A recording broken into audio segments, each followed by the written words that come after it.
윤석열이 지지 모임, 윤사모 하다 진짜 별 그지 같은 윤석열을 사랑하는 모임이 창당 추진한다고 그러면서 당 이름이 다 함께 자유당이래요. 그 댓글이 다 함께 차차차. 다 함께 차차차 가칭이겠지만 좀 어처구니가 없어서 열심히 해라 이렇게 사라진 정당들 겁나게 많다. 서울시장 후보로 나온 무소속 포함해가지고 후보가 13명이더라. 예전에 신방연대라는 뭐 개인을 좋아하는 뭐 박근혜라는 분을 좋아하는 당이 있었는데 사실 누구 특정한 사람을 지지하는 당이 창단된다고 하니까 좀 약간 당황스럽기는 한데 이게 지금 우리가 당을 만들려면 5개 시도의 지구가 있어야 되고 당원이 1000명 이상 있어야 되잖아요. 근데 네. 이제 온라인에서 모인 사람들이 과연 만들 수 있을까 이런 생각을 하게 됐고 기존에 뭐 대한민국이 정당을 만들기 어렵다 이런 얘기가 있었는데 이렇게 좀 쓸데없는 사람들이 준동하는 걸 보면 정당 만드는 거를 더 어렵게 만들어야 되나 솔직히 좀 이런 생각도 좀 합니다. 이 홍 사무총장이라는 사람이 뭐 그 여의도 연구원 안보국방위원장과 자유한국당 당원 협의회 교육위원장을 수행한 경력을 갖고 있다고 하잖아요. 현재는 뭐 포럼코리아의 사무총장직을 갖고 있다고 하는데 정형적인 정치 장사꾼이에요. 뭐 이 사람이 얼마 전에는 그 윤석열 테마주로 묶이는 기업 중에 하나 센트럴 인사이트라는 회사의 고문으로도 영입이 됐었어요. 오늘인가 그 고문 또 나와 그만뒀다라고 또 하긴 하는데 결국에는 이런 그 정치를 활용해서 자기 돈벌이 하는 사람이고 뭐 이런 사람이 끼면 뭐 윤석열 입장에서는 더 우리 입장에서 좋은 것이 아닌가 생각하고 있습니다. 이럴 수는 있죠. 이제 이게 좀 심각하게 해석을 해보면 이런 결사체를 일단 만들어가지고 일단 띄워. 요걸 이제 살을 붙이고 저쪽에서 뛰쳐나오는 사람들과 또 그 결합이 되고 하면서 이걸 모태로 해가지고 일단 쉽게 표현하면 골격? 이렇게 만들 수 있다고 생각하거든요. 이런 측면도 있다고 봐야지. 그냥 무시할 건 아니고. 그러니까 근본적으로 윤석열이 어느 정당인가는 올라타야 돼요. 왜냐면 우리나라에서 무소속은 어떤 선거에 나가서 무소속이 승리하는 예는 없습니다. 그러니까 그 경우는 제가 보기에 제가 기억하는 걸로는 큰 선거에서는 그 박원순 시장이 그 민주당과의 통합에서 그 승리한 2011년 선거 제외하고는 없어요.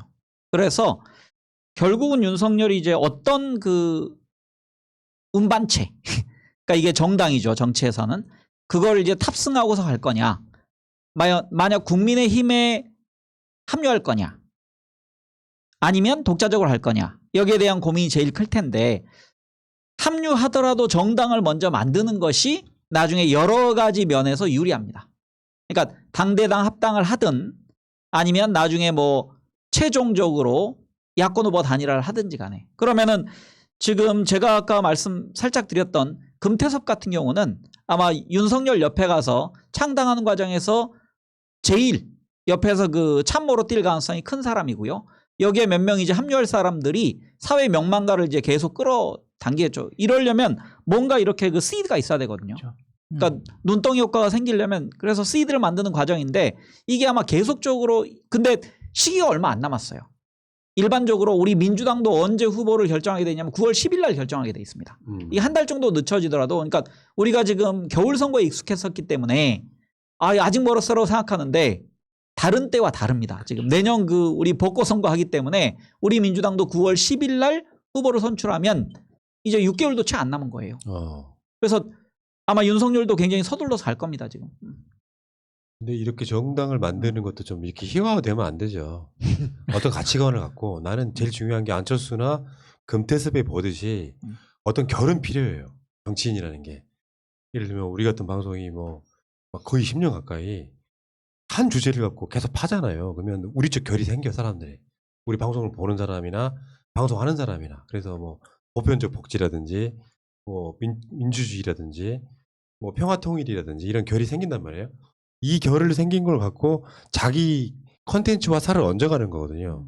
윤석열한테는 아무리 좋게 봐도 진짜 대한민국 최고의 기득권이었던 자예요. 무소불위의 권력을 가진 자야. 이 자가 살아있는 권력에 대한 수사는 대선 아젠다가 되기가 어렵습니다. 물론 저쪽 사람들 그게 현혹된 사람도 있겠지만 대선 아젠다가 살아있는 권력에 대한 수사라는 게 말이 됩니까? 저는 불가능하다고 생각해요. 왜냐하면 윤석열이 이면 때문에 그래. 가까운 사람, 자기 측근, 자기 마누라, 자기 장모 등의 또는 나경원 등에 대한 수사를 안 하는 것 자체는 살아있는 권력에 대한 수사를 하는 아젠다를 만들 수가 없다고 생각해요. 그거 아는 사람들 다 알아.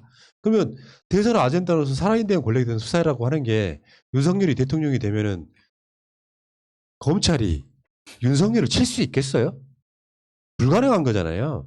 그 구조 속에 그 윤석열이 그 최대한 선의로 윤석열이 살아있는 권력에 대한 수사를 했다고 그걸 인정해 주더라도 대선 아젠다가 지금 대선이 1년밖에 안 남은 상황에서 그게 그런 식으로 창당을 하고 더군다나 이 새끼들 보면은 다 함께 자유당이라며 가칭이 지금 대한민국 사회에서 자유라는 말을 쓰는 애들이 북한에 대항하는 그런 이미지에 가깝거든요. 자유 대한민국 막 그래가지고 굉장히 극우적인 자들이 모여가지고 하다못해 한 숟가락 윤석열이 진짜로 정치할 생각이 있으면요 이 자들부터 쳐내는 게 맞아요.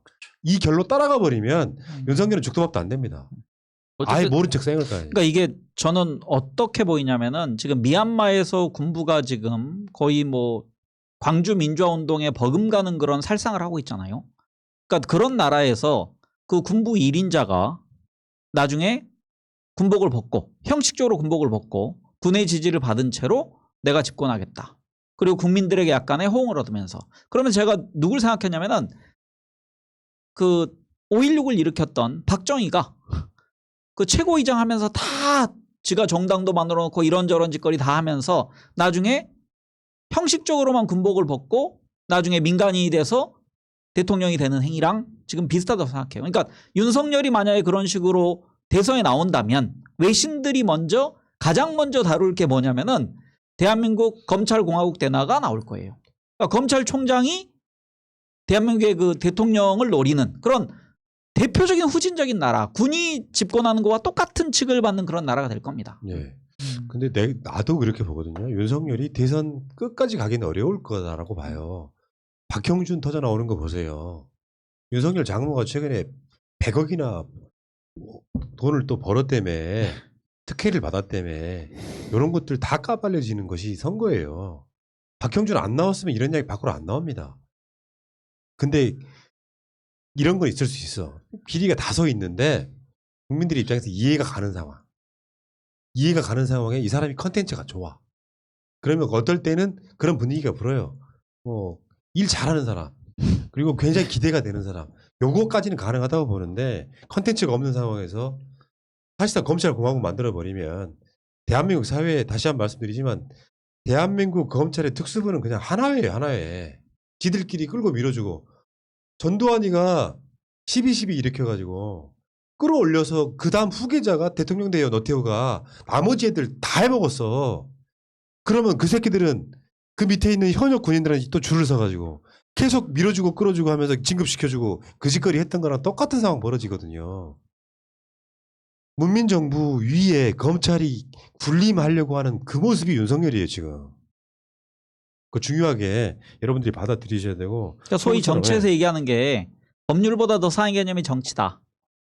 그러니까 정치적 타협을 통해서 그 법률을 뛰어넘는 그런 통합이나 어떤 정책을 추진할 수 있는 거거든요. 근데 법을 공정하게 다루어도 한편으로는 법률가가 정치인이 되는 건 위험한 겁니다. 하지만 법을 편향적으로 다루었던 그런 사람이 나중에 지도자가 된다? 그럼 그 사회가 겪게 될 충격과 그 공포는 저는 군부 독재랑 비슷한 시대가 될 거라 생각합니다. 그러니까 그 옷만 좀 바꿔 입은 거죠. 옛날에 육법당이 됐던 그 법을 아는 전문가들이 지배한 사회. 이게 과연 올바른 사회냐? 저는 절대 좋은 사회가 아닐 거라고 생각합니다.